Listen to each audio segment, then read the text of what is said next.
don't know, he just glides over the pitch, so he's more with the body feints. Sebelumnya PSSI mengatakan, timnas Indonesia masih kurang di lini tengah dan lini depan. Kini 3 pemain yang tengah dipersiapkan PSSI di 4 laga yang tersisa akan segera menyempurnakan kekurangan. Lini per lini skuad Garuda siap menyapu minimal 9 poin dari 4 laga. Hairo Riedewald sudah siap menjalani proses naturalisasi. Ia tak sabar ingin berkolaborasi bersama Tom Hey untuk mengejar poin sebanyak mungkin agar dapat lolos otomatis menuju Piala Dunia. Sintayong akan memiliki banyak alternatif pilihan di lini serang. Marcelino dan Eliano Reinders akan berkolaborasi dan dituntaskan oleh Ole Romeni. Trio lini depan skuad Garuda tersebut sekaligus akan jadi senjata mematikan yang tengah dipersiapkan Sintayong di laga yang tersisa. Dulu turnamen akbar Piala Dunia hanyalah sebatas mimpi di siang bolong bagi Indonesia, dan kini pintu gerbang Piala Dunia sudah berada di hadapan Indonesia. Kemenangan Indonesia atas Arab Saudi membuka fakta baru, ternyata Indonesia menjadi negara yang paling berpeluang lolos otomatis ke Piala Dunia. Berikut realistis skema hitungan Indonesia agar dapat lolos otomatis ke Piala Dunia. Thousands of passionate fans in Jakarta and become the lowest ranked team ever to qualify for a FIFA World Cup. Di 4 laga yang tersisa, skuad Garuda dipastikan akan tampil berbeda, dengan tambahan amunisi baru sejumlah pemain grade A, sekaligus mematangkan strategi serta chemistry pemain.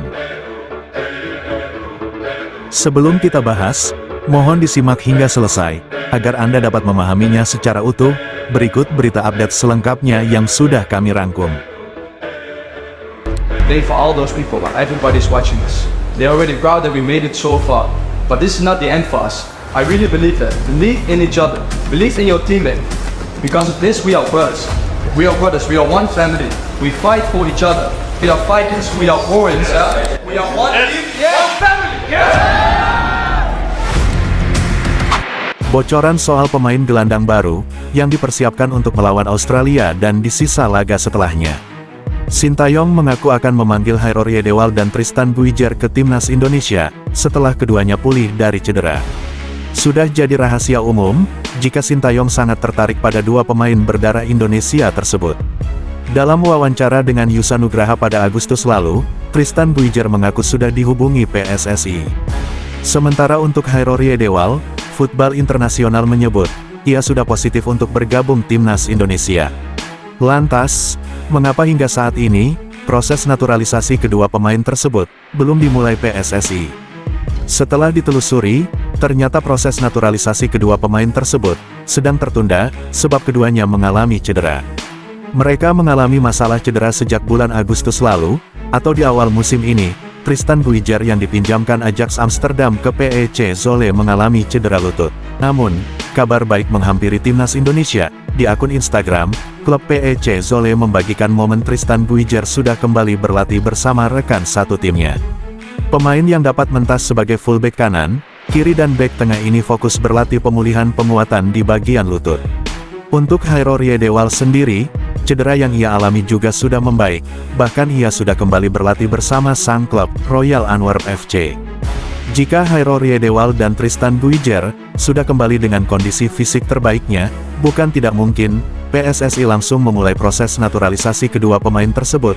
Namun untuk Tristan Buijer, ada kemungkinan ia akan membela timnas U22, mengingat usianya yang masih sangat muda.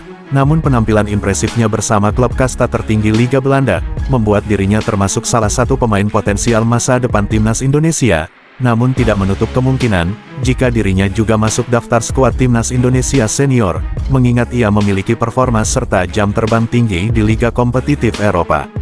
Lantas, apakah proses naturalisasi Tristan Buijer dan Hairo Riedewald akan dibarengi dengan winger FC Utrecht, Ole Romeni?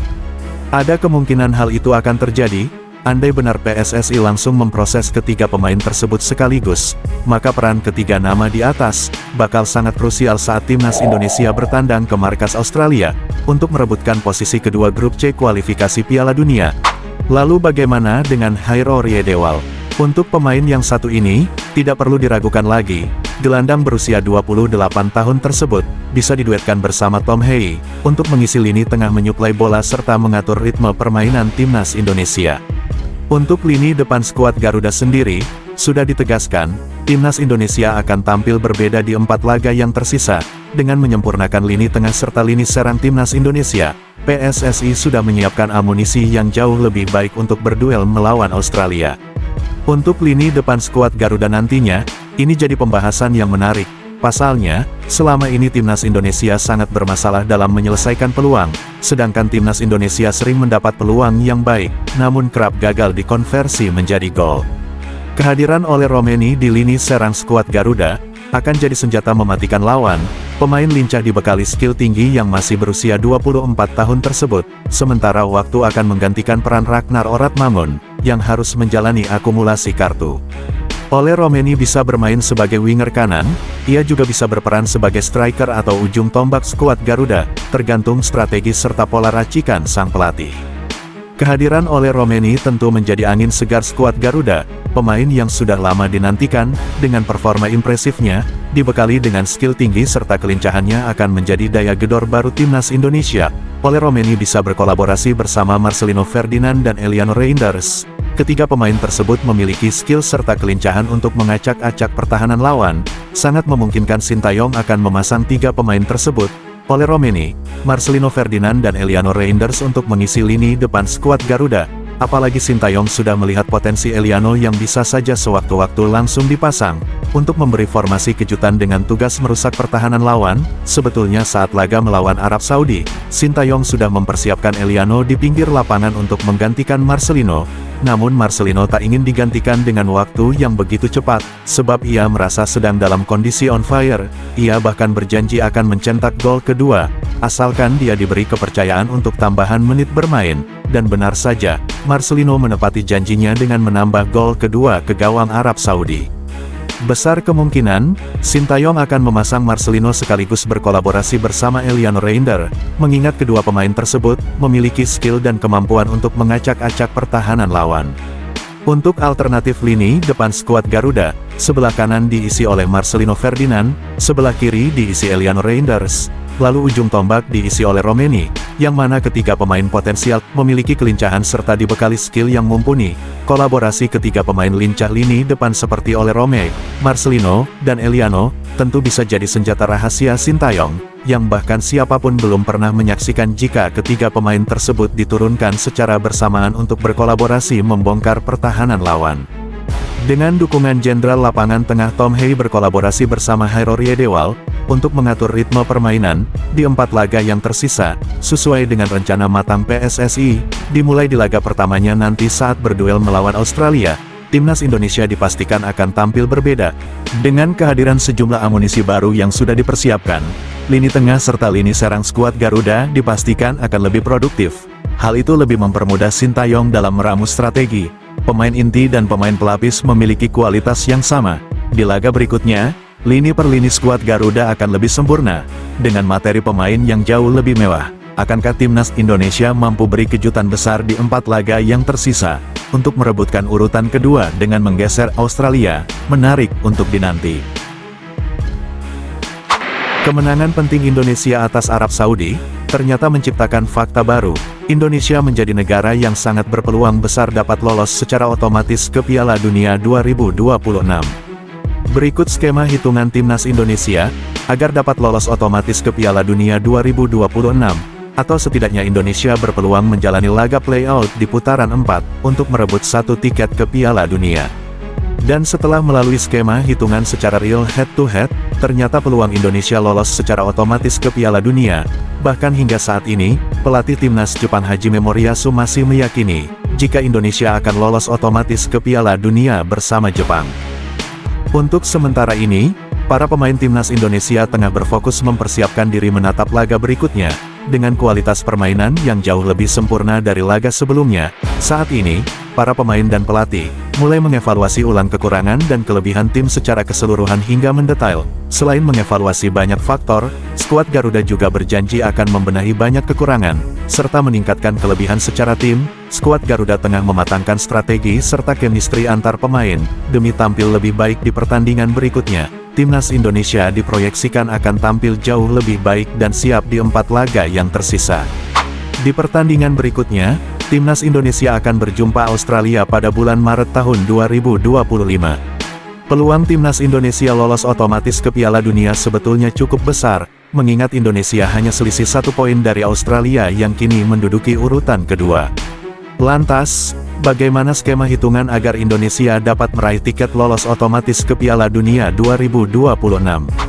Timnas Indonesia masih menyisakan 4 pertandingan. Yang pertama, Indonesia akan berduel melawan Australia, lalu berikutnya melawan Bahrain, China dan yang terakhir melawan Jepang. Berikut syarat agar Indonesia bisa menduduki urutan kedua, sekaligus meraih tiket otomatis ke Piala Dunia 2026.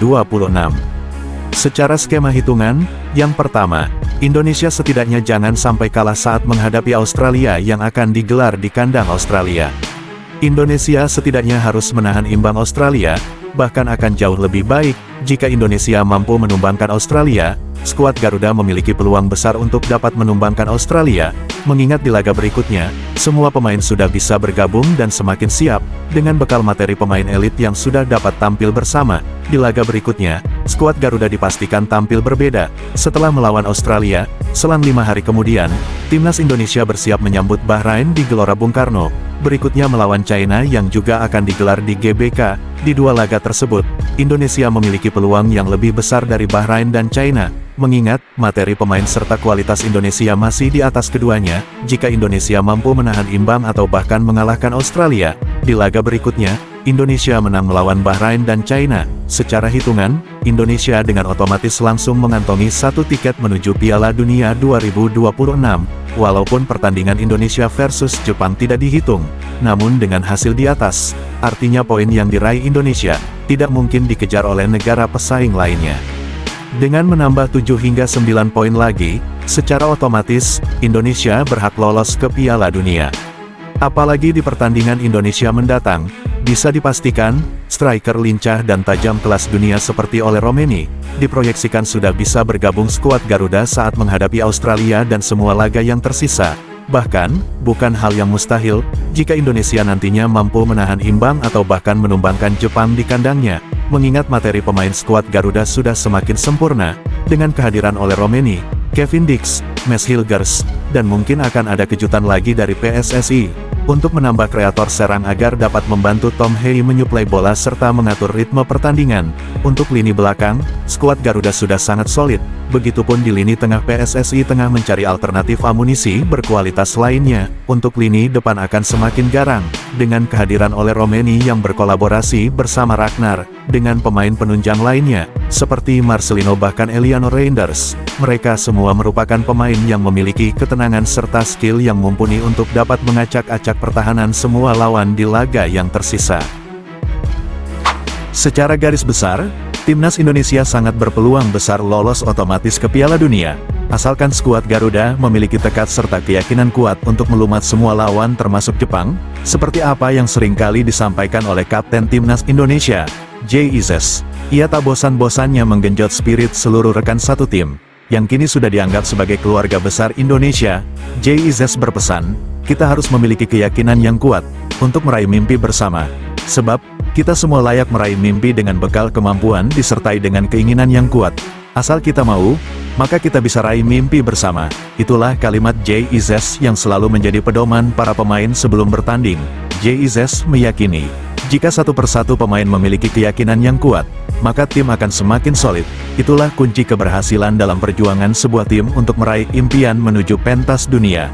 Di laga berikutnya, skuad Garuda dipastikan tampil berbeda. Lini depan yang sempat tumpul, akan segera disempurnakan dengan kehadiran Ole Romeni yang memiliki ketajaman disertai dengan skill tinggi yang akan berkolaborasi bersama Ragnar Oratmangun. Di lini belakang akan diisi benteng kokoh level Eropa, seperti Jay Izzes, Kevin Dix, Mes Hilgers dan Rizky Ridho.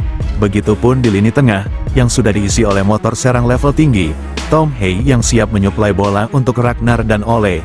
Mereka siap berkolaborasi mengacak-acak semua lawan yang dihadapi. Bisa dipastikan, di pertandingan berikutnya, skuad Garuda akan tampil berbeda, dengan target besar menuju pentas dunia, yang akan terukir sebagai sejarah negara Asia Tenggara pertama yang mampu menembus Piala Dunia.